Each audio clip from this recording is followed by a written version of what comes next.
صرف رحمۃ اللہ کہا کرتے تھے کہ میرے پاس لفظ ہی نہیں ہے اس بندے کے لیے کہ جس کو اللہ نے نعمت دی اور اس نے اس پہ گلہ کیا. بہت سارے لوگ آپ کو سوسائٹی میں ملیں گے جن کو اللہ نے بلیس کیا ہوا ہے لیکن وہ گلہ کر رہے ہوتے ہیں.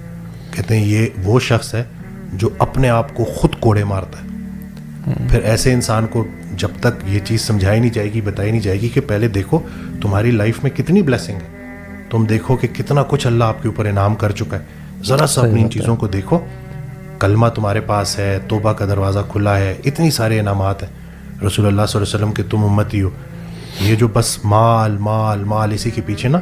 اور میں یہی دیکھ رہا ہوں کہ مین وجہ وَمِنْكُمْ مَن يُرِيدُ الدُّنْيَا وَمِنْكُمْ مَن يُرِيدُ الْآخِرَةَ, اور تم میں سے ہی لوگ ہیں جو دنیا کی تمنا کریں گے اور تم میں سے ہی لوگ ہیں جو آخرت کی تمنا کریں گے. دنیا ختم نہیں کرنی لیکن ہمارا ایمفیسس آخرت ہے. لوگ جو ہے نا ادھر کی فانی دنیا کے پرابلمز, فانی دنیا کے مسائل, یہی نمک مرچ کے مسئلے, اسی کو لے کے الجھ گئے. بھائی بھائی سے دشمنی کر رہا ہے, بہن بھائی پہ کیس کر رہی ہے, والدین کو رکھنے کو کوئی تیار نہیں ہے. سبحان اللہ. تو یہ دیکھیں نا کہ مطلب اپنے, اور ٹوٹل جو سب سے پہلے جو پوچھا جائے گا نا وہی اپنے قریبی رشتہ دار ہے. بلکہ وہ کہا کرتے تھے کہ جو بھائی بہن ہے نا وہ آدھے ماں باپ ہے. تو جیسے اپنے والدین کا خیال رکھتے ہو نا ویسے ان کا بھی خیال رکھو. تو ہمیں یہ دیکھنا پڑے گا نا کہ کہیں ہم بالکل لوگوں کو کٹ آف کر کے کوئی ایسی زندگی کی طرف تو نہیں چلے گئے جو کہ بہت خود غرض زندگی ہے, کیونکہ سیلفش زندگی نا وہ سکون نہیں لا سکتی.